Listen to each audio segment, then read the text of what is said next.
On Press Perspective today, we touch upon the future of diplomatic ties between Seoul and Tokyo as Japan prepares for a leadership transition this coming weekend. Do stay with us.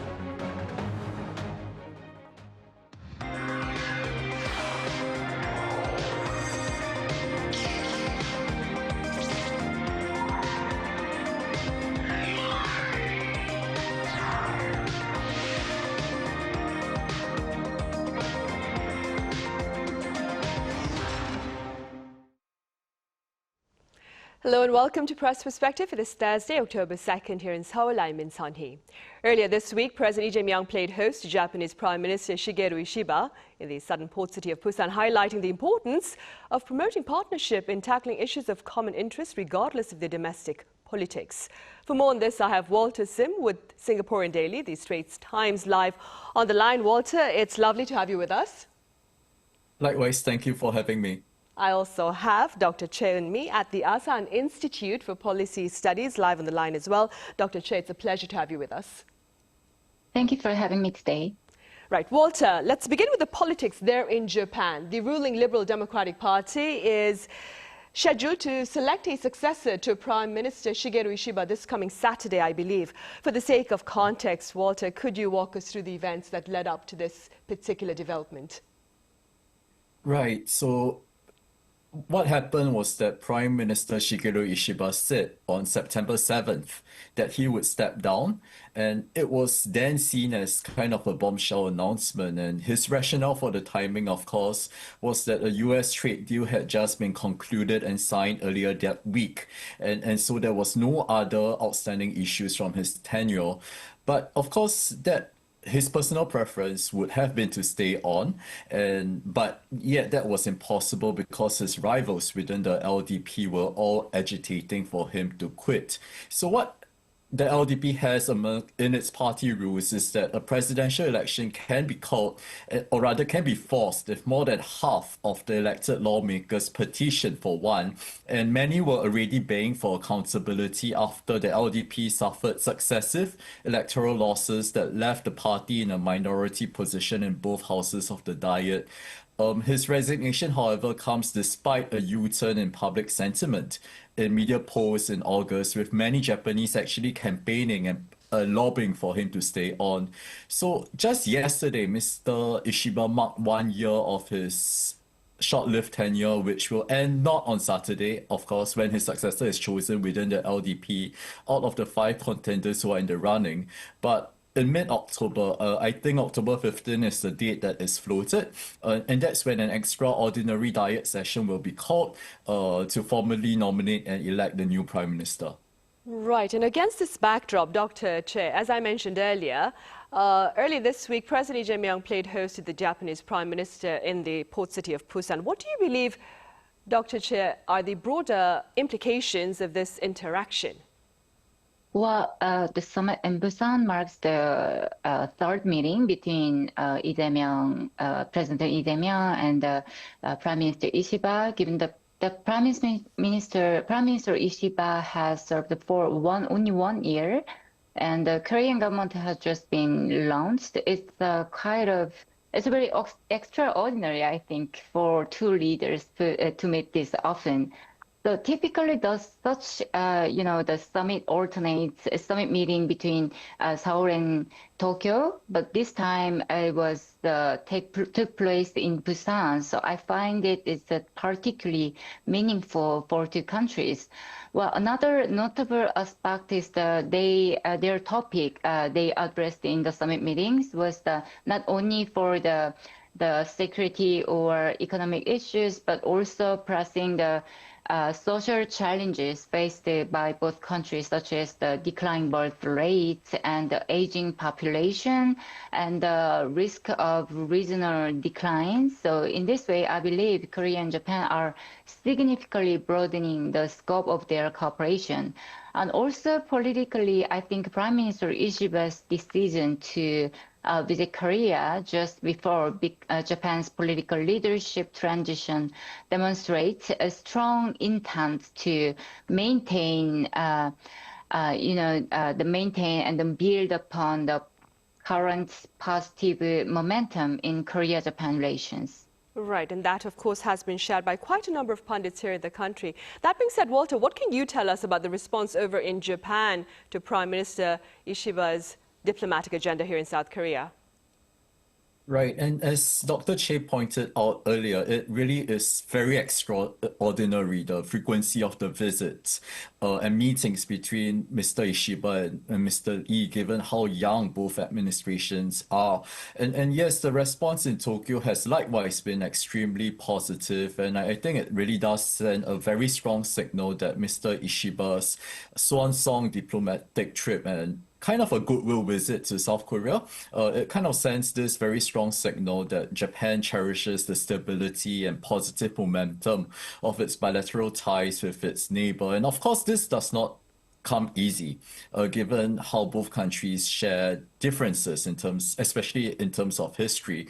But what I think Mr. Ishiba's visit has done is to set this momentum, to continue this momentum for shuttle diplomacy that had begun under the predecessors of Mr. Ishiba and Mr. Lee, and ensure that this will continue under Japan's next leader. And of course, this takes two hands to clap, and I think Japan is very heartened that South Korea is also very interested in keeping the positive momentum of the relationship going. And I think what's very notable as well is that a lot of media editorials in Japan have said that, have encouraged Japan's next administration to continue to strive to build on this momentum and develop this trend of improving bilateral relations. And as Dr. Choi pointed out earlier, both countries are US allies and also share a host of, common challenges in terms of demographic issues and so on. And staying with that then, Dr. Choi, what are your prospects with regard to Seoul-Tokyo ties following the leadership transition in neighboring Japan? Well, domestic political changes have an impact on foreign policy, of course, and then this is very especially true of the relations between Korea and Japan. The change in Japanese leadership coming Saturday is something that Korea is also paying keen attention to. So I think that who will become prime minister and the people who will be in his cabinet or her cabinet could have very different consequences for Korea. But fortunately, I think there is a broad consensus in Japan that Korea and Japan should maintain these current good relations. So we do not worry about the cooperation in the field of economy and security and the cooperation over the common issues between two countries like a low birth rate or something like that. However, the differences in leaders' view on the historical and very sensitive issues between the countries can have a significant impact on, the bilateral relations. Right. That being said then, Walter, who perhaps are the leading contenders for the top office there in Japan? Right. So there are 5 people in the running for the LDP presidential elections on Saturday, of whom I think 2 names have surfaced as the front runners and pace setters of the election, and they are former Economic Security Minister Sanae Takaichi, who will be Japan's first female prime minister if she is elected and in the Diet, and she's facing off against current Agriculture Minister and former Environment Minister Shigeru Ishiba, who will be Japan's youngest post-war Prime Minister if he were to prevail.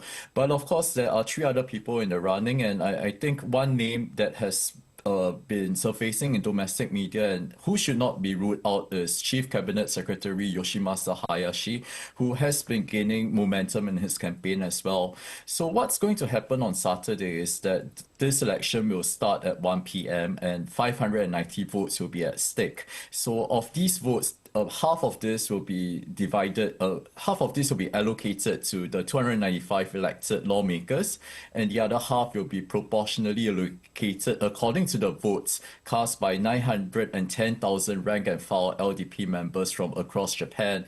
So the vote will end in one round if one candidate scores a clear-cut majority, failing which there is a runoff election where the top 2 candidates will square off.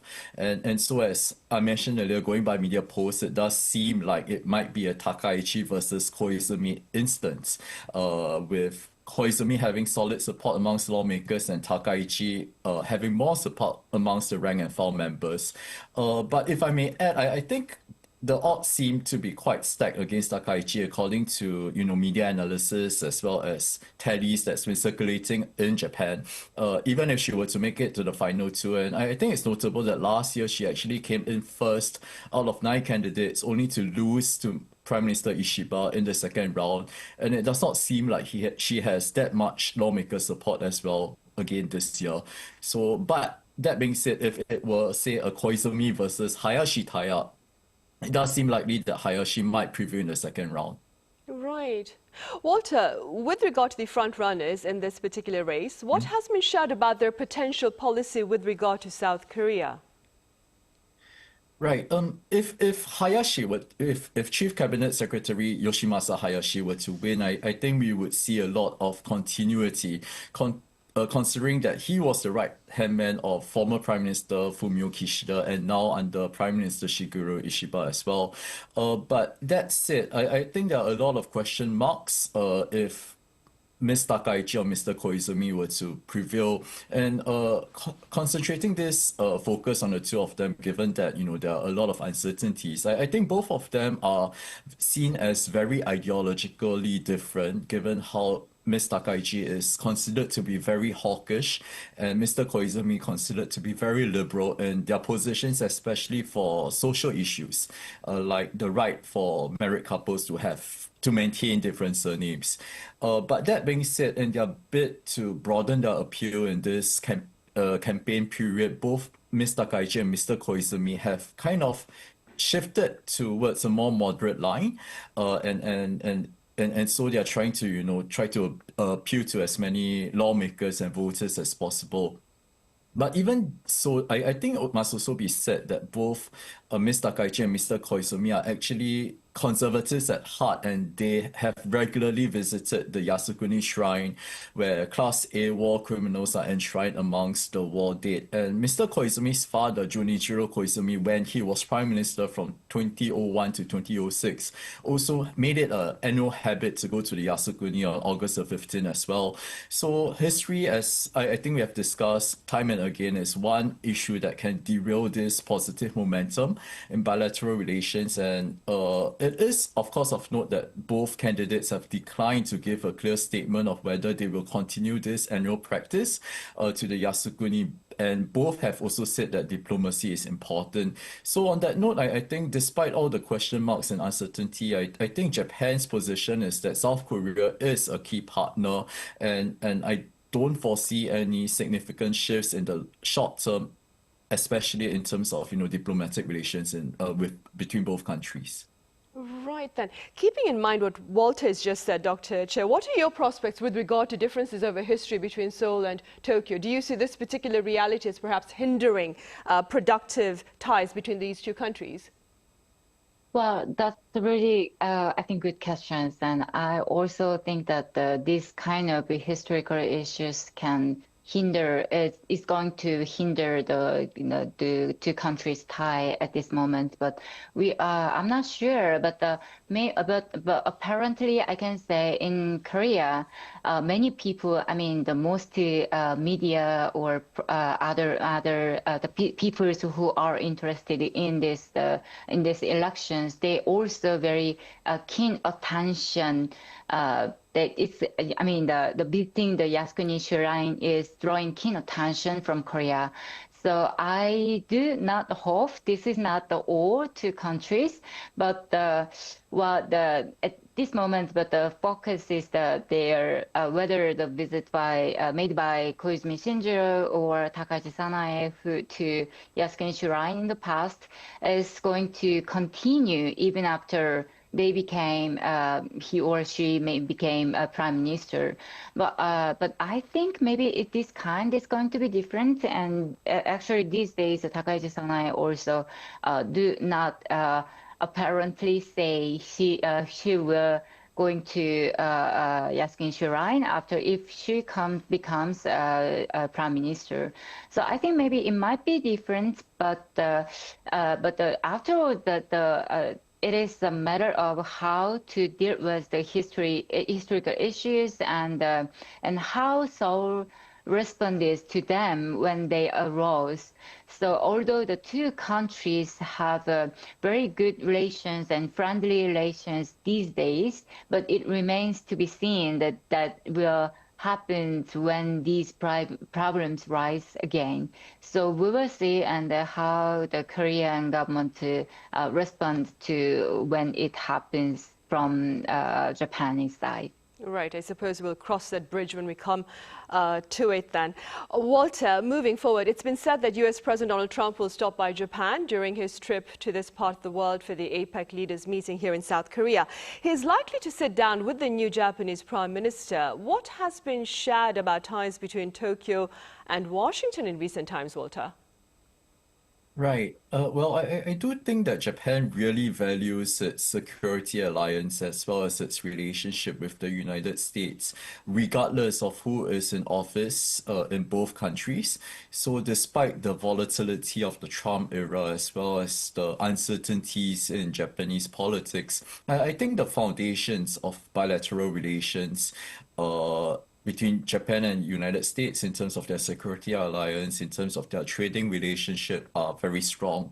So Japan has typically taken this very softly approach to its diplomacy with the US when there are disagreements. So it will say what needs to be said. It will debunk any falsehoods like how it did during the trade negotiations when the US was accusing Japan of not doing enough in terms of importing rice and so on and so forth. And Japan has also been gently pushing back against demands that it sees as too onerous or even bordering on the lines of infringing on sovereignty issues, such as, for Japan to increase its defense spending to 3.5%, which really should be a matter that Japan decides internally and not a request or demand for the US to make. So I think this trend is set to continue under the new PM, whoever he or she may be.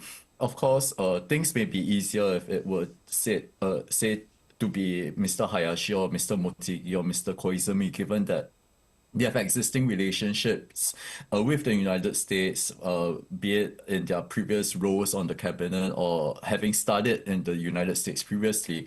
And so, yes, I do think this is set to continue. Of course, there will be questions over whether whoever the new Japanese Prime Minister will be able to strike this chord with and have this chemistry with Mr. Trump, who had enjoyed a close relationship with the late Prime Minister Shinzo Abe and was also on rather good terms with Mr. Ishiba. But yes, I do think that this positive momentum will continue. Right. And more broadly speaking, Dr. Choi, what are your thoughts with regard to the trilateral cooperation among South Korea, the US and Japan going forward? Well, I also think that trilateral cooperation will continue and these days, but I think as various pressures from United States, such as tariff issues and what can be, I want to say, the so-called Trump risk are applied. More talks are being made between Korea and Japan. We need to cooperate because of the America issues like that. So I think the cooperation between Korea and Japan will be strengthened more and more, and also the trilateral cooperation with the United States is going to be continued. And and also can go to we can talk more various issues. But however, I think there may be differences in detail how to respond to China and North Korea and Australia. For example, sometimes we can say we can notice the differences between the denuclearization of the Korean Peninsula and the denuclearization of North Korea. So it's a big difference actually. So I think even though the three countries have a consensus to cooperate about some security threats or security issues, but we need to talk more and more discussion on this kind of detail. And I hope it's going to have more talks between three countries. Right. Well, quite a number of pundits are hoping that the APEC leaders meeting here in South Korea later this month will provide leaders with an opportunity for in-depth discussions. On that note, I'm afraid I'll have to end today's discussion. Dr. Choi, thank you so much for your insights. Thank you. And Walter, my friend, thank you very much for your time and your thoughts. Thank you very much. Right, that ends this week's editions of Press Perspective. For those of you here, do enjoy your long extended holiday.